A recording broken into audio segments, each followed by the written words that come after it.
What do you do when you're faced with inevitable doom? You know that there's no way out, and yet you still cling to your survival instincts. Do you clamor for any hope, or do you simply let go and accept what's about to happen to you? I want to talk about something called an impossible accident today on the Scary Door. And this is a story that happened to me when I was 18. And it was probably the most unreal experience in my entire life. The year was 2018. It was my first year of college. I decided to take a gap year. And I was working as a salesman in a city that required me to drive from my hometown to another town over. And I would drive every Friday night. I would drive every Monday, work there from Monday till Friday, and then drive back on the weekends to see my family. And I wasn't good at driving, so I would hitch a ride with my coworker. And one of these months, I hitched a ride. Everything was normal, and it was 11 a.m. on a country road at nighttime. And we were driving, we were vibing to music, and as we were driving down this country road, something started appearing in the distance. We saw two headlights approaching towards us. And this was weird because this was a 2-lane road. So you had one lane going forward and one lane coming the other way. But we saw two headlights approaching us regardless. And we thought, oh, no, there's no way. It's someone overtaking, but they're going to swerve back into their lane once they realize that there's a car coming towards them. But nothing changed. These two headlights kept approaching us. And by the time that we realized it was that this person was not swerving in, the cars were insanely close together. And I'm not sure how to describe this, but the two cars driving down the road on both these lanes were two trucks. And these trucks were f***ing massive. They took up the entire lane. And the gap in between those trucks were... You couldn't fit like a large bike in between those two trucks, right? Maybe if it's like a skinny like pedal bike, you could do that, but it was really, really small. And I remember thinking like, oh, so this is this is it. This is how I'm gonna fucking die, because this guy's not. He's refusing to swerve away. There's literally no space for us to swerve in. And the worst thing is that I was in the passenger seat. I was riding shotgun with this guy, and he realized the situation at the same time I was, except he hadn't done anything. He was still trying to calculate like what was the best course of action. And what he did was f***ing unreal. So just as the two cars collided with us, I don't know how he did this, but he swerved in between this impossibly tight space between these two trucks. Right? And Fast and Furious. Something like that, right? And then time was like slowing down. It was like it was in slow motion. We swerved in between these two trucks, and then we ran off the side of the road onto this grassy field on the side. And we were drifting across the field, trying to stop the car, and eventually the car came to a stop. And guess where this car stopped at? It stopped directly on some train tracks. Yeah. So picture this. It's 11 a.m. We were freaking the f*** out because holy shit, we nearly died to these two trucks, but thank God we made it. You know, we swerved through. We're in the middle of the country. There's no way a train's going to come through here, right? So we got out. We like, I kept telling him, dude, let's just take a minute to like debrief. And he's like, no, man, let's just push the car out of the train tracks. Just make it safe. So I obliged, and I pushed the car off the train tracks. And it took a lot of effort, but we managed to do it. And no joke, literally 15 seconds later, a freighter train comes zooming past. Oof, jeez. God. So, and you know, the thing that upset me most about this situation is that I feel like a normal person would have experienced this, and if that person was seeking faith or seeking religion, this would have been such a clear-cut case of God looking out for someone that it would have been a done deal. Like, someone would have been a believer that very night. And the thing is, I was in that position. I was looking for signs of God, but even after all this had happened, it still did nothing for my psyche. I still couldn't like fully believe that God was an influence in this situation. Of course, like many years later, I do believe God was part of that incident retroactively, but I was really upset. You know, like I thought, oh, I just had a f***ing divine intervention. Surely this is what is going to make me finally believe, and it did nothing. You know, it's funny that something like that could happen to you and still pose a barrier to belief when, you know, some people will be through situations like that and they'll attribute it to karma or some type of unidentifiable influence in the world around them, or just having a bad day, bad luck, kind of these ephemeral things that, you know, are just as mysterious as a god and unexplainable and unprovable, but they're more likely to latch onto those than something more spiritual. I don't know where that comes from. I guess that just be more non-belief influences in modern culture, but it sounds like to me you were in a sort of situation where there was no way out and it simply wasn't your time. And that's something that you can see. I had a friend that would always say, like, he was a little off the handle and he couldn't control himself in a lot of situations. And I remember he was suicidal at some points and he managed to get through it. And he would always say something, you know, it's not God's plan for my life. I can't see that. Obviously, only he would know, but it's not God's plan for my life to die right now. And he was able to get through some really difficult situations. And he was actually in a type of car accident situation like yours, probably one that was mostly his fault. But it sounds like something along the lines of like when the car was sliding through an area that might have been smaller than the car itself. That's believable. I see situations like that. I've experienced situations like that where it just seems to make no sense. Your friend inhumanely did the exact one thing that he could have done to get out of that situation. It makes no sense, but it happened, and you're alive because of that plan. I have another friend who actually was in something really similar, just driving around a rural town, going 100 miles an hour, well over the speed limit, and some other car comes out of nowhere, and they can't explain what happens next. They simply can't understand how either they got out of the way, you both picked the right way to go, or someone swerved out of the way, or fit through an area that they weren't supposed to. But it's definitely real, and it's funny that people say that they don't believe in a higher power, and they always say, like, you know, evidence for them is an angel coming out of the sky and saying, like, we're up here watching you, so watch out, everybody. And they ignore all the small miracles that happen in their life, you know, almost annually, you know, all the time. There's miracles in your life all the time that keep you going. So yeah, I think that's space. That's a miracle to me. Like that, it's physically impossible.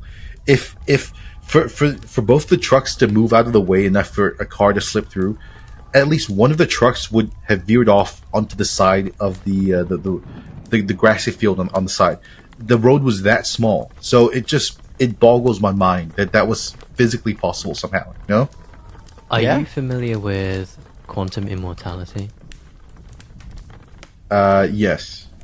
Do I have to be? So, in regards to that, it would posit that, like, however slim that like that chance is of you surviving, that is what's going to take place because you will survive.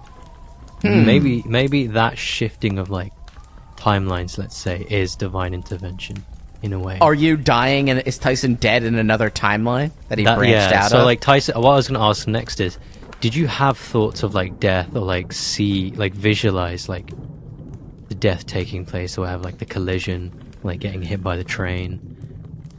No, but I experienced something strange before the my friend slipped through in between the two trucks. Time really, really did slow down for us, for me at least. And you know that it physically it must have been like less than half a second, but I swear when I was in that moment, it felt like at least 10 to 20 seconds. And you know the meme about like you know, your life flashes before your eyes before you're facing death. That sort of happened to me, but it happened the way like I realized, oh, I'm going to die. And I was wrestling with that for a little bit, and then towards the end of this 10 to 20 seconds, I realized I started to like let go, and I realized, you know, we're moving fast enough where, you know, it would be a pretty painless crash. I'd pretty much die on impact. And I was starting to let go and accept the possibility, like, okay, this is it. You know, I'm going to die. Maybe it's like maybe that sense of time dilation is like a metaphysical loading screen between like the shifts of like between these realities, and then when you came to be and you felt indifferent, that's you like subconsciously knowing, okay, I'm going to live, I'm going to survive. Did you have I almost want to call it guilt. When I've gotten out of really dicey situations, when they're over, you think you should feel relieved. But I actually didn't feel relief when I've gotten out of situations kind of similar to what you're talking about. So when it happened to you, you'd already pushed the car out of the way from the train tracks. The train went by. So for that moment, or at least it became more apparent to you as more moments were occurring after that, that nothing more bad was going to happen. You weren't in any more danger. Did you start to feel relief, or did you start to feel dread? Your body hadn't caught up with what had actually happened. You know, your emotions hadn't caught up with what actually happened. Pretty much, and you still have that fear instinct. You know, the adrenaline. Yeah. I could barely speak, dude. It was the fear was in my body for quite a while after that. You know, and, that talks about the fragility of life too. You know. Yeah, did that bring you and your friend closer at all? It did. We, you know, and that was one thing that like sort of like made me really, really angry in like the coming days and weeks after the incident, where, you know, that single incident brought him really close to his faith, and it did nothing for me at that point in time, and that really upset me. It's like, why is nothing working for me? You know. Yeah, I mean, maybe your mind is just highly analytical, and you kind of either were raised that way or just naturally that way, so it kind of makes you difficult to tap into those spiritual sensibilities, no matter what happens to you. It's a tough thing to force. I mean, a much different version of that is I dated someone when I was really young who was extremely Christian, and I wasn't that far along in my faith. She would always say things like, well, why can't you be like where I am? I want to be with someone who's like a better Christian, etc. And it's like, so what? I'm just going to wake up tomorrow morning and be that because I decided to be that. It's like, no, it's hard to like kind of. It's about meeting God halfway, or you know, it's not about just, okay, well, I went to the church and I read the Bible and now all of a sudden I believe. It's like, I think people have a lot more unidentifiable spiritual experiences to kind of get them where they are, instead of, you know, raising their hands in church during praise and worship. It certainly comes more innately to some people more than others, and I've observed how like it's always the let's say the material types that are always kind of raving on and on about how shrooms or DMT are such an incredible experience. I think we've talked about this before, but like maybe that's like a forced spiritual experience, and it forces like the analytical mind to think more metaphysically or spiritually in a way. Whereas to some people, maybe they're just born, they believe in God, and it comes to them naturally. And maybe that's why those types also aren't inclined to do those sort of substances. I think there's a lot to do with. I hate to say it, come at it from this angle, but I also think there's some kind of feminine attuned influence that is in spirituality that some people lack. Maybe you're just a very manly man. I don't, just kidding. I don't know, but that's something I think about. Yeah, just people who are really connected. You always talk about how a lot of, well, not you, but like people talk about how mediums are these highly empathetic. They're empath women who walk through a room and can feel the spirits around them. Obviously, whether there's any truth to that or not, that's open to interpretation. But I think it takes a lot of letting.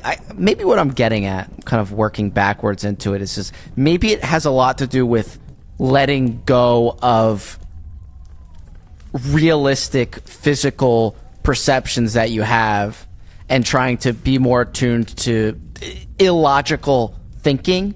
And that's an example of something illogical happening to you. So if you're open to illogical lines of thought, because spirituality is illogical in a lot of ways, and people try and make it logical as a proof concept. You don't need to do that. So maybe when something illogical happens to you, it opens your mind to that more and makes you more perceptive to spiritual advances. So I mean, that would be my hope, right? But apparently that didn't get you there. So I've made so many mistakes just within driving a vehicle that if there's not someone looking out for me, no one is. I mean, there has to be. It makes no sense. I'm a terror. I've totaled 3 cars. I've been in 10+ accidents. I don't think I wore my seatbelt for really any of them.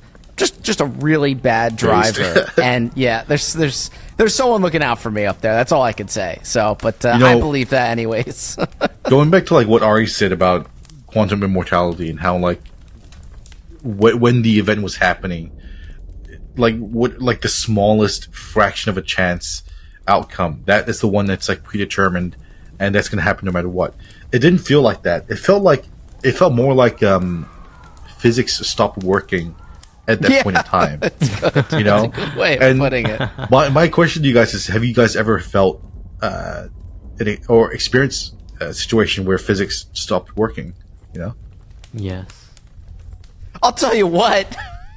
I in the course of lifeguarding learned how to do a backflip off the dock into the water. Then I would do it into more and more shallow water until I was essentially just doing a backflip on dry land. So I taught myself how to do a backflip. So whenever I was at parties or weddings, I would do a backflip, and it would make me the life of the party. Which is so stupid. Such a cheat sheet for being afraid of typical social engagement. But there was one time I was at a party in a basement where and I have a good friend, Tyson, that who was there at this party, and I was in the basement. There were some girls around. We were dancing. The ceiling was not high. The ceiling couldn't have been more than a foot above my head. Those college party basements. I decided when I was drunk to try and do a backflip to impress some of the people there. My feet hit the ceiling immediately, and my friend who saw me, he saw my head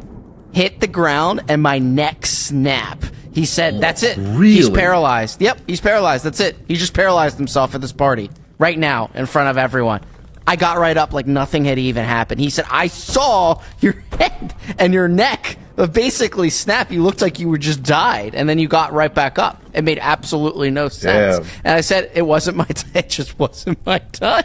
That's why I don't ask questions anymore. I really maybe your friend got hit by some like fucking Final Destination shit. Like he saw he saw what was supposed to happen. Yeah, I mean, sometimes I feel like I'm in Final Destination with a lot of the stupid things that I do. But yeah, that happened to me before. And now you want to talk about physics not working? I should be paralyzed. I really should be paralyzed or dead after what happened. I went down straight on my head and cracked my neck on that concrete floor in that basement. And then there was another time where I was I was driving along a popular bridge into a major city, and the car next to me, someone slammed on the brakes in front of them.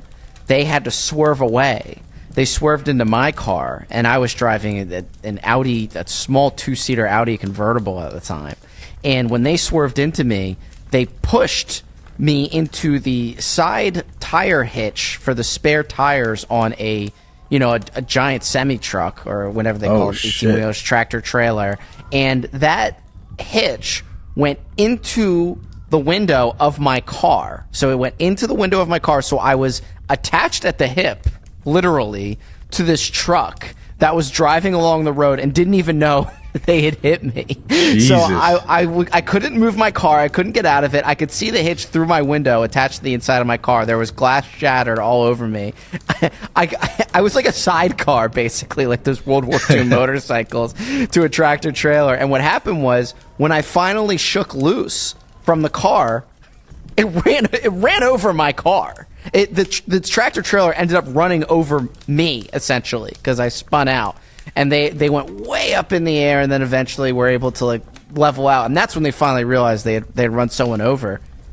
I was fine. Nothing happened to me. The driver's side door was impacted to the point where it should have been touching my body, and it didn't. I never felt a single thing. And I was driving in a really dangerous car. I think that's more luck than physics changing, but when I got out of that situation, I took off work for a few days and thought, yeah, I mean, there's a pretty good chance I shouldn't have been alive after that one. Car was totaled immediately. So, but yeah, I mean, it's real. I just don't ask the questions anymore. So hopefully you don't need any more accidents to become a believer, Tyson. So I do love the idea of like when people are in danger, God just like enables no clip. So like during that time, God just like made your body no clip, you know? I think so. I believe it. I guess there was this one time. This is like nothing like you guys' stories, because it doesn't involve me being in danger at all. But I was looking out my window once, and I was looking at the moon, and then I kind of like blinked, and I swear to God, the moon got bigger. Like I zoomed in or something. What's that show where what's the actor Jim Carrey is God? Bruce Almighty. Yeah. You had a Bruce Almighty moment for sure.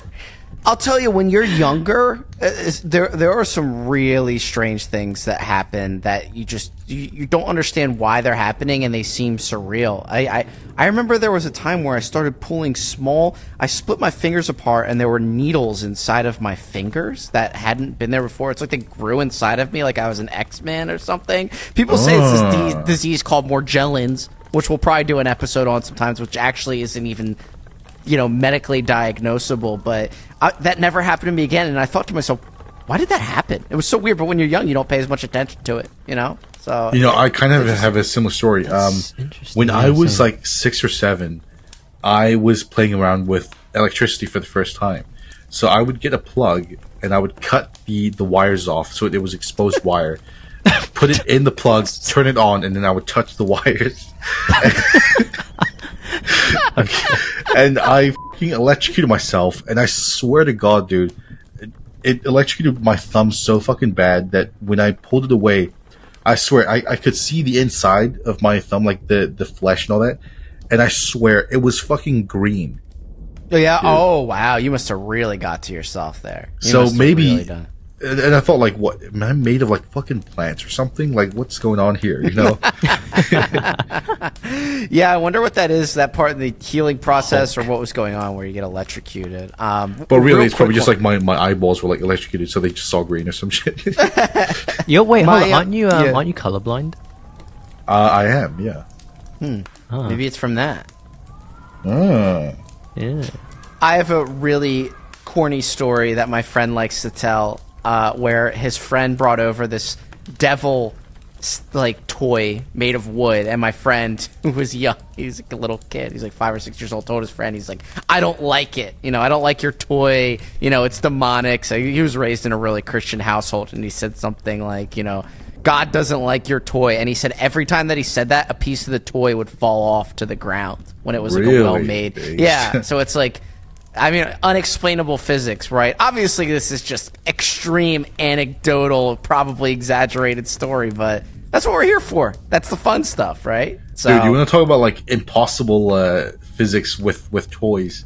When I was a kid, and this is before I was even in the country that I'm in currently, I got this matchbox or this tin box, and I got a toy car, and I put it inside the box, and it's like a small like tin box. There's no other openings, and I swear when I opened the box, the car wasn't there. It vanished into thin air.